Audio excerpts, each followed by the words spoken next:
surrounding his horse's meadow with the barbed wire which was often used to enclose sheep and cattle. For the horses, a bit of wood or a simple electric fence was sufficient to stop them escaping. One does not incarcerate aristocrats. It is enough to remind them of their word of honor. I picture myself and my grandfather, one day in the mid-1950s, standing on a hill from where we could see our farm and the surrounding land. In the distance was a patch of deciduous woods, through which a narrow track wound its way up the hill.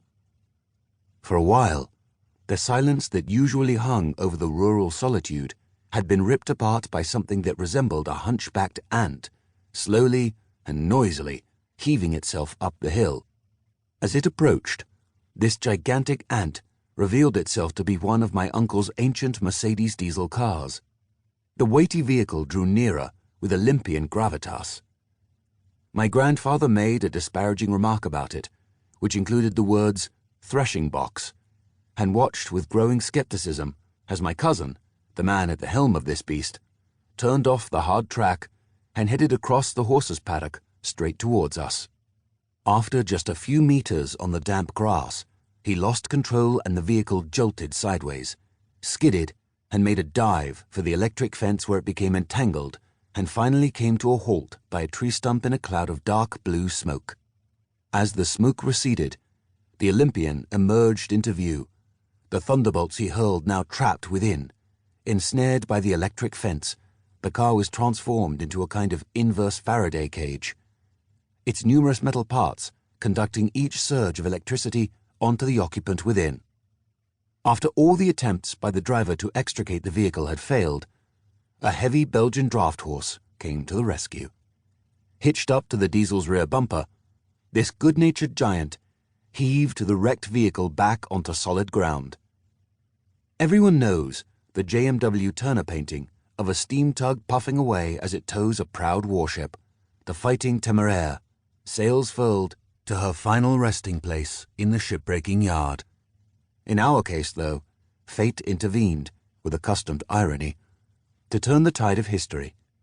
Here, it was the horse, history's retired war veteran, who was called on to tow the diesel engine. The old world was back in the harness, slogging away in the service of the new. In fact, by this point, the matter had already been decided once and for all. Man and horse had set off on their separate paths. Since man preferred in future to travel his path in a motor vehicle, he then had it leveled and topped with asphalt.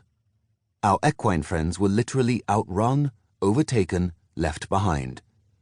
Horses were consigned to that part of reality which Condoleezza Rice, former U.S. Secretary of State, once described as the roadkill of history. For centuries, mankind had always pictured the fate of the vanquished as those who had been trampled under the hooves of the triumphant. Now, in the transition from the 19th to the 20th century, it was the horse that was trampled under the hooves, or rather, the wheels, of history. For most of recorded history, horses had helped man defeat his most dangerous enemy, other men. Now they were relegated to the edge of the road and to seeing their conqueror trundle off into the distance. 600 years of gunpowder had done nothing to move horses from their rightful place as man's most important weapon of war.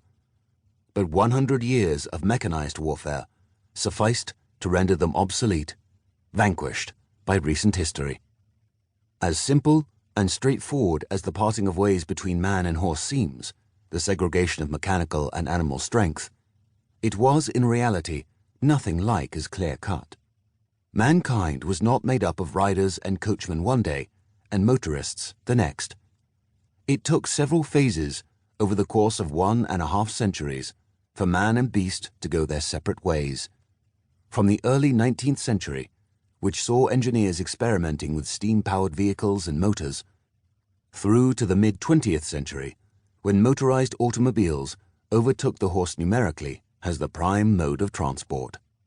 The most surprising thing at first glance is that for most of this period, their use of horses continued to increase rather than to fall, as one might expect. It was only towards the very end of the period, the years following the Second World War,